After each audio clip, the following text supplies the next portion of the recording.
Et voilà, on se retrouve avec donc la commande de base Bachmann, la commande analogique. Ah, c'est le régulateur de vitesse. Il est évidemment livré avec également un transformateur qui se connecte ici, puis vous avez une sortie là qui va vers la voie. C'est la version US. Alors je pense, elle a un petit peu moins de protection électrique que la version européenne, hein, qu'on trouve dans les coffrets British, qui est celle-ci, donc identique à bien des égards, si ce n'est la couleur et un petit peu les inscriptions sur le levier, le régulateur de vitesse. La différence, c'est que sur la version Europe, voilà, il y a une protection, c'est off-on, alors que là, la tension est directement dans l'appareil. Le changement de direction, c'est le même. Voilà, bon, ça c'est un petit peu basique. Ah, c'est vraiment les commandes comme on a pu connaître au début, quand on pratiquait en analogique. Et là, afin de rendre le petit réseau un petit peu plus high-tech, j'ai décidé de me tourner vers le HM6000. Donc c'est ce petit boîtier que vous avez là, le HM6000 de Hornby. Là vous pouvez voir la boîte. Donc c'est un petit boîtier Bluetooth qui permet de commander via l'application que vous allez télécharger sur votre smartphone. Donc vous avez pour Apple et Android.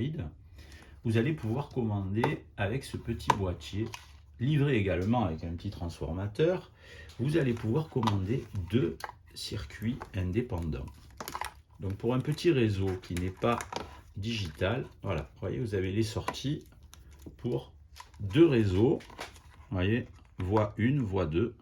Vous branchez et vous pouvez donc piloter 2 réseaux. Comme je veux utiliser au maximum les capacités et les possibilités de ce petit appareil fort ingénieux, développé par Hornby, je le redis, je vais faire 2 circuits électriques indépendants. Alors, soit 2 circuits bouclés, soit en fait la voie principale, et puis une voie qui dessert les embranchements, qui serait donc le circuit numéro 2. Voilà, alors...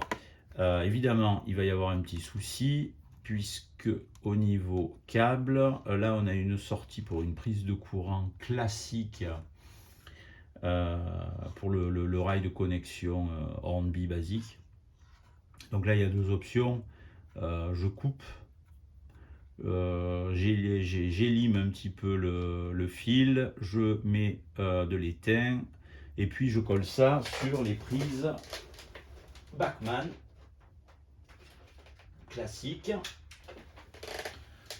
que je vous montre ici. Excusez-moi, j'ai fait un peu bouger la caméra. Donc ça c'est la prise classique pour le réseau, hein. Donc voilà, avec la prise jack qui vient ici, et ça qui va alimenter en fait la voie. Alors ce que je vais faire, c'est que j'ai commandé un deuxième cordon de ce type, un deuxième cordon Bachmann. Je vais très certainement, parce que je vois que ça se dévisse, hein, je vais ouvrir mon petit boîtier HM6000 et je vais dessouder donc, les deux câbles Hornby pour souder le câble Bachmann. Voilà. Ça me permettra d'avoir un engin hybride, donc Hornby Bachmann. Et après voilà, il faudra que je vois pour fixer tout ça, mais ça a l'air super sympa. On met 2 vis, là on pousse un peu, clac, on peut mettre ça sur le côté du réseau. C'est vraiment bien. Le petit truc, je trouve qu'il est extra. Vous n'êtes pas en digital, mais ça a un petit côté high-tech, quoi, c'est sympa. Voilà, donc on revient sur le boîtier, on va voir comment l'ouvrir, comment souder les câbles. Voilà, tout de suite, hein, pour la suite de cette vidéo. On se retrouve pour la conversion, hein, du HM6000 pour la connexion A de le Z-Track Bachmann. Alors conversion, c'est un bien grand mot, mais on va donc réouvrir le boîtier, enfin on va ouvrir le boîtier et on va vraisemblablement, hein, je pense que les câbles sont soudés, donc on va ouvrir le boîtier, dessouder les câbles d'origine et placer un câble Bachmann qu'on aura préalablement séparé de la prise jack. Voilà. Alors juste avant de commencer ça, alors les accessoires, aiguillage et éclairage du réseau US seront gérés par ce type d'équipement. Donc c'est un complément au HM6000, c'est le HM6010 et ça permet donc de connecter au réseau jusqu'à 4 accessoires, donc 3 moteurs d'aiguillage par exemple, et puis un passage à niveau. Voilà, c'est un peu la même conception. C'est un petit peu plus gros. Il y a le petit stylet pour la remise à zéro. L'avantage de cet appareil, c'est qu'il peut également fonctionner en DCC en fait. C'est-à-dire que vous avez un réseau DCC, au lieu de brancher le courant là, vous mettez le courant de la voie ici et vous commandez en Bluetooth 4 appareils de voix ou 4 accessoires. Voilà. Alors évidemment, on peut les additionner pour pouvoir en utiliser plusieurs, en même temps. Donc j'en ai acheté 2. Ce qui fait que j'aurai au maximum 8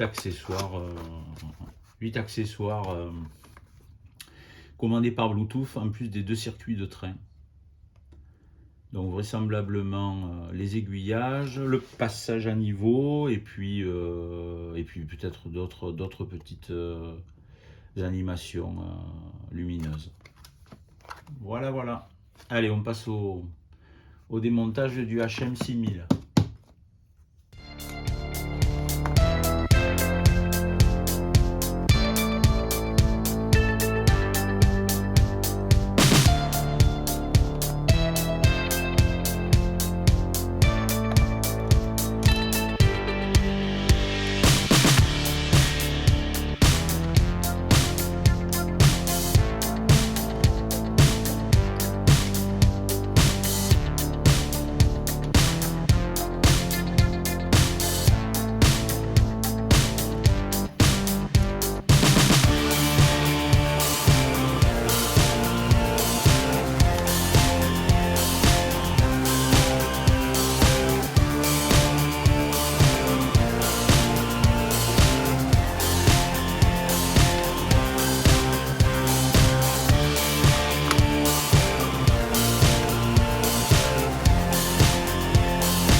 Voilà, les deux cordons en bi ont été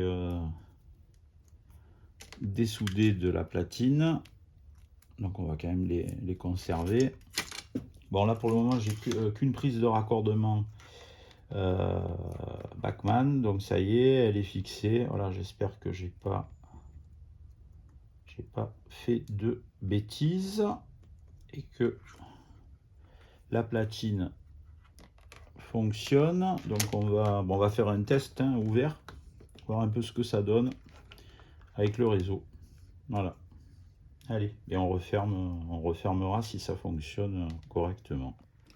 Et voilà, après quelques coups de fer à souder, on se retrouve je coupe mon fer à souder. On se retrouve devant le module HM6000 de chez Hornby. Et bon, comme j'invente des mots de temps en temps, qui a été Bachmannisé à la source. Voilà, donc les deux prises, hein, je vous les avais montrées, c'était des noirs avec les prises basiques de chez Hornby. Ben, j'ai mis des rouges avec les prises basiques. Alors c'est même pas dit que ça restera au final ce mode d'alimentation. Peut-être que je souderai directement sur rail. Mais toute la phase ludique, jeu au sol, je pense que bon, ce sera bien. Voilà. Donc ben, j'ai mes deux circuits indépendants. Et tant qu'à faire, c'est vrai que j'aimerais bien pouvoir utiliser ce petit module à la pleine capacité de ses moyens, c'est-à-dire en alimentant deux réseaux indépendants. Donc soit deux réseaux bouclés, soit un réseau bouclé et une zone de manœuvre. Voilà. Ben, on va configurer une tablette et puis se lancer donc dans la commande analogique Bluetooth du Coastliner.